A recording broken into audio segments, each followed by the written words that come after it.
குருவே துணை. அன்பார்ந்த ஐஎன்ஆர் ஆஸ்ட்ரோ சேனல் நண்பர்கள் அனைவருக்கும் முதற்கண் எனது பணிவான வணக்கத்தை தெரியப்படுத்திக் கொள்கின்றேன். ஐஎன்ஆர் ஆஸ்ட்ரோ புதுவை என்றும் உங்களுடன். இந்த பதிவில் இப்போ நாம் என்ன பார்க்க இருக்கிறோம் அப்படின்னாங்க, எதிர்வரும் விஸ்வாவசு வருடம் சித்திரை மாத ராசி பலன் தனுசு ராசி அன்பர்களுக்கு எப்படி இருக்கும் என்பதை பார்ப்போம்.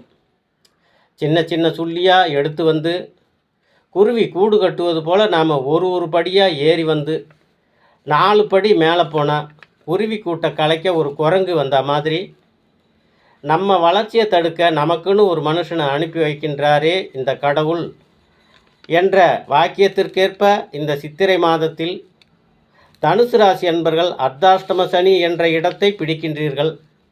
அன்பிற்கினிய தனுசு ராசி அன்பர்களே, எதிர்வரும் விஸ்வாவசு வருடம் சித்திரை மாதம் 1ஆம் தேதி 14/4/2025 திங்கட்கிழமை அன்று தமிழ் வருடப்பிறப்போடு ஆரம்பமாகிறது இந்த சித்திரை மாதம்.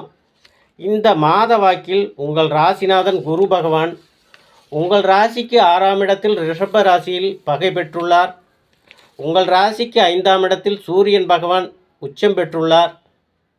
உங்களது ராசிநாதன் பகை பெற்று சூரிய பகவான் உச்சம் பெற்றுள்ளதால் இந்த ஒரு மாதத்திற்கு தனுசு ராசி அன்பர்களுக்கு நிலைமை சற்று காய்ந்த நிலையில்தான் இருக்கும்.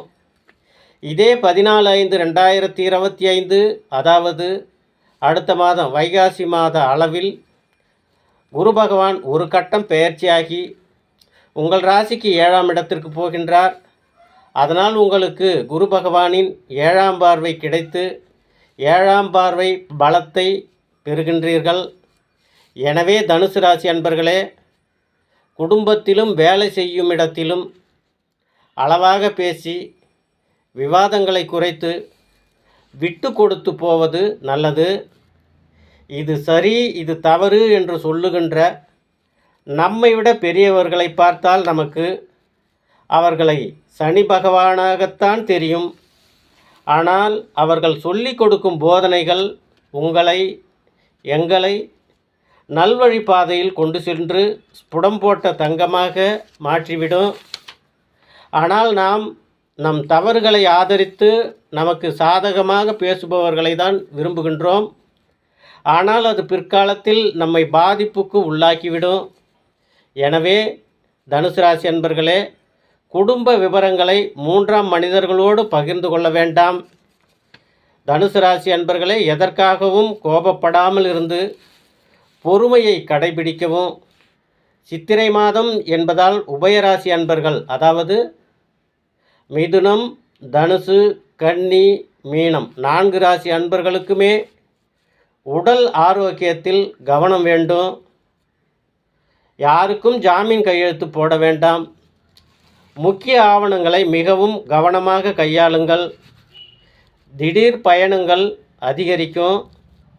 வியாபாரிகளுக்கு வியாபாரம் சற்று மந்தமாக இருக்கும். வருவாய் குறைபாடு ஏற்படும். இவை அனைத்துமே தனுசு ராசி என்பவர்களுக்கு இந்த சித்திரை மாதத்தில் இருக்கும். இந்த மாதம் கடந்த பிறகு வருகின்ற வைகாசி மாதத்தில் எல்லாமே உங்களுக்கு படிப்படியாக முன்னேற்றத்திற்கு வந்துவிடும்.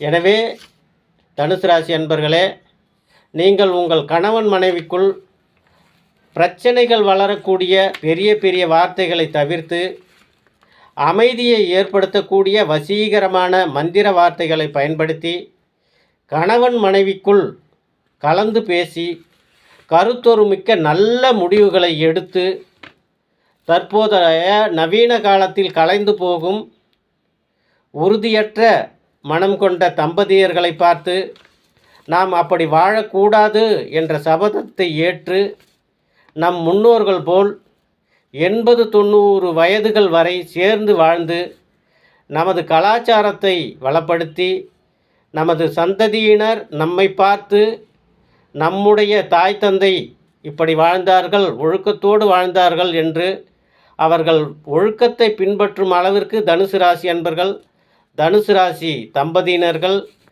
வாழ வேண்டும்.